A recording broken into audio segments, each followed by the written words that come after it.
bio jedno miš iz sela koji je živeo spokojno u kućici pod krošnjom među cvećem. Uvijek je bio vedrog duha, imao je bezbroj prijatelja i voleo svoj skromni život.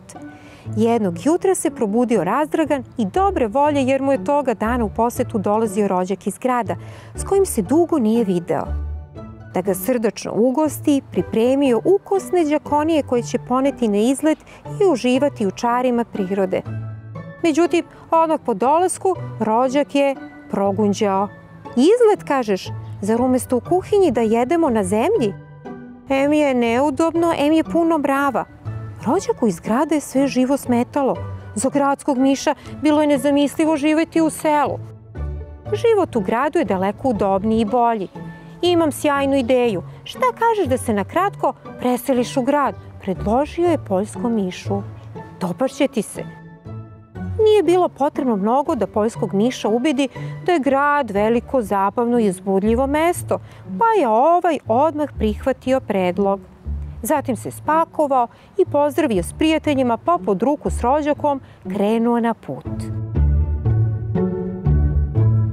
Kad su stigli, poljski miš vide da je grad prepun saobraćaja i buke, tutnji i brunda sa svih strana. Osim toga, da ne bi završio pod točkovima, morao je da trči koliko ga noge nose. Kad su pristigli u rođakov topli dom, poljski miš je zinuo od čuda. Mnoštvo soba, mermerni podovi, čak i zavese od brokata na prozorima. Sve je bilo čisto i uglancano, vatra je tinjala u ogromnom kaminu kraj kojeg su seli da se ugreju. Gradski miš ga onda povede u kuhinju.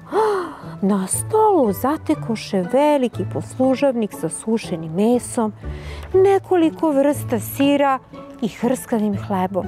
Da ne pominjemo ostavu koja je bila dupke, puna svakojakih đakonija. Osjećaj se kao kod kuće, rođače. Kao što vidiš, ništa mi ne fali. Lepo se najedi, kaza gradski miš. Onda su se radosno uspentrali na sto i priseli da ručaju. Pošto su se najeli, zaseli su da se ispričaju. Međutim, iznenada, iznad njih se nadvi velika crna senka. Šta je ovo, rođače? Radoznalo upita poljski miš. O ne, to je mačka, begaj, zaurla gradski miš.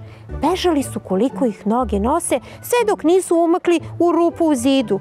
O moj Bogo, pa ti živiš s ovom zveri? Upitao je poljski miš kad je došao do daha. I sa još nekoliko ljudi, iskren da budem, ali navići ćeš se, samo treba biti na oprezu, objasnio je gradski miš.